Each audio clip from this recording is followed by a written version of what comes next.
Hey everybody, it's your boy SergDragon, and welcome back to another edition of the Heavens Monsters podcast. With me always is Team Money, His Majesty King Terence. There you go.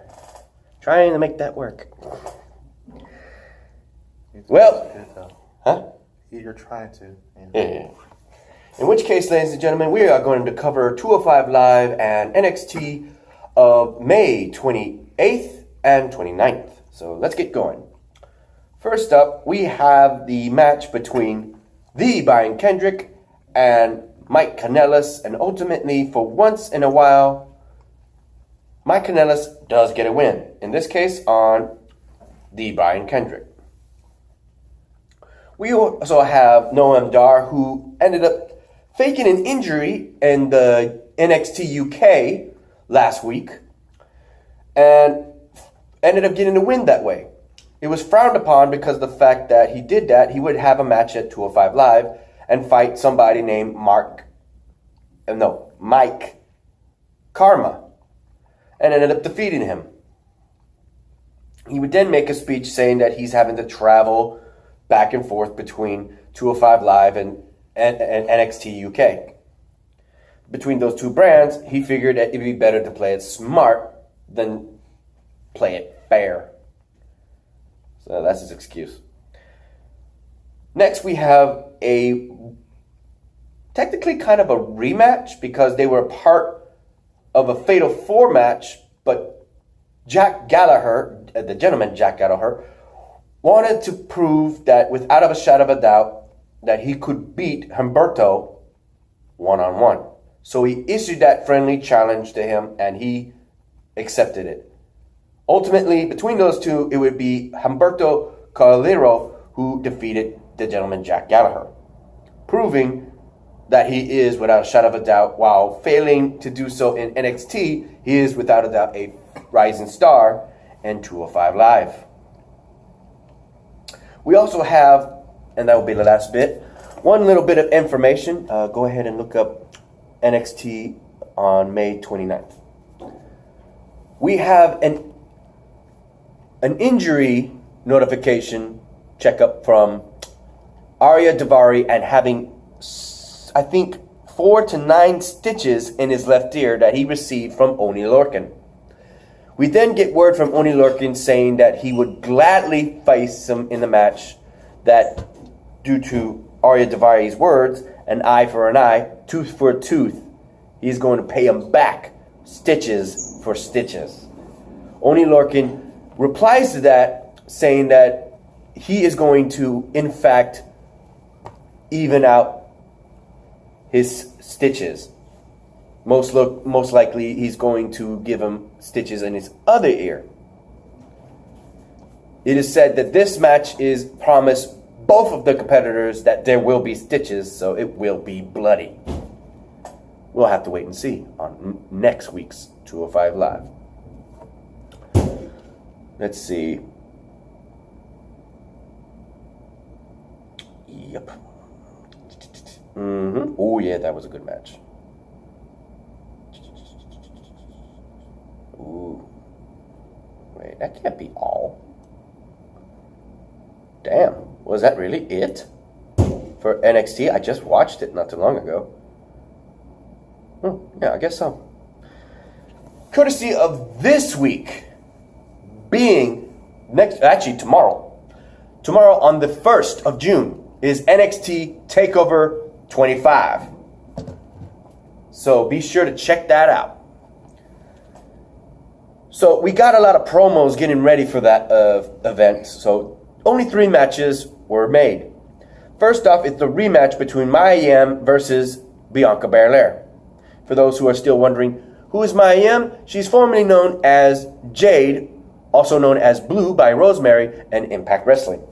She ended up getting the victory, redeeming herself for the win that Bianca Belair won by using her hair to hold herself down while pinning her using the middle rope. This time, she would grab the hair, and as she hit her with "watch your face" or "watch your knee," "watch your neck," that's the name of the move. She has Gail Kim's Eat the Feet, but she also has a knee move where she hits the side of the head while bringing it down. I'm putting my elbow as a knee. Watch your neck. That's how she got the win.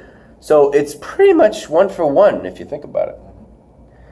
Next up, we would have a match that I gotta say, by definition, is a perfect match. The definition of a perfect match, it's held within the ring the entirety of the match, meaning there was no running out of the rings, suicide diving. There could have been jumping maybe, or even off the top rope or the rope, but no, these two are grappling specialists. We had Kushida versus Drew Gulak. And it was pretty much a grappling match throughout the whole time. You saw submission moves like the arm bar, the Kokita clutch. You saw the Boston hold. You had everything. Almost, the only thing they were missing was the crossface. And they even had something similar to the Hell's Gate at one point. Ultimately, thanks to Kushida getting him with a unique move that forces his head to slip down and he puts his legs on him, having his shoulders on the mat, he got the win with a unique pinfall. Drew Gulak is furious that he didn't force him to tap out and calling him a coward. In the ring, without a mic, he's just screaming coward. Finally, we have Oney Lorcan and Danny Burch and versus the Forgotten Son, two tag team participants in the Fatal 4-Way ladder match at NXT for the vacated NXT tag team titles, alongside, I think his name is Kyle O'Reilly, Danny Fish from the Undisputed Era, and the Street Profits. This match would be completely thrown out of in no contest because of the fact that the Street Profits interfered in the match, attacking both superstars, as well as the 4-team-member Undisputed Era, making their mark, saying that they were going to take all the titles, all the wins, with Undisputed Era taking the tag team titles, Adam Cole taking the world title, and Roderick Strong beating Matt Riddles in their grudge match. In addition, we would have, that's pretty much it.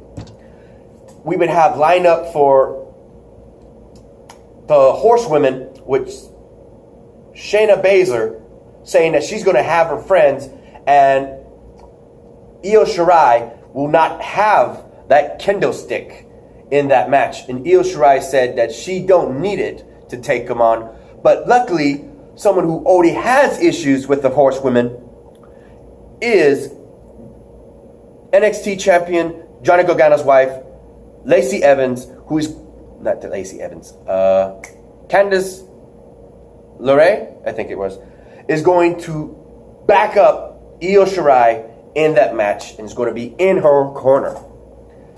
Finally, we have, I'm trying to remember who is, oh yeah, the North American Championship title holder, Velveteen Dream, will defend his title against former NXT superstar, Mr. Pretty himself, Tyler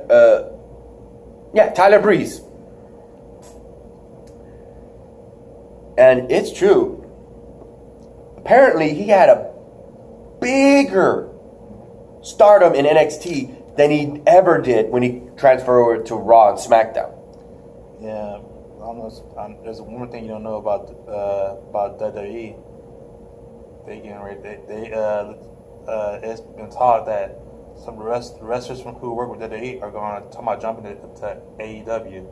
Yeah, I saw that thumbnail because clip. I haven't seen it yet. Well, there's already backstage that they're saying that the WWE is losing. Their product is not working. Yeah. Against AEW. I also got spoilers for the AEW Double or Nothing that we couldn't see, me and Renee and Xavier, but I don't care. I still want to see how this goes down. So, no spoilers to y'all guys.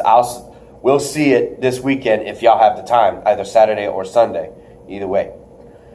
That said, also a shout out to our boys Xavier Hill and Mike Henry. A link to their YouTube pages will be in the descriptions down below as always. And as always, a shout out to our 5 remaining members of the Heavens Monsters podcast: Renee, Andre, Farrell, Chris Petrie, and Delvin.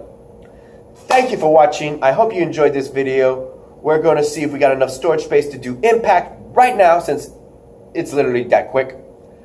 So if you liked this video, give it a thumbs up. If you didn't, give it a thumbs down. And hit that subscribe button if you like the content, and hit that notification bell for the next Heaven Monsters podcast. Peace out, y'all. Bye.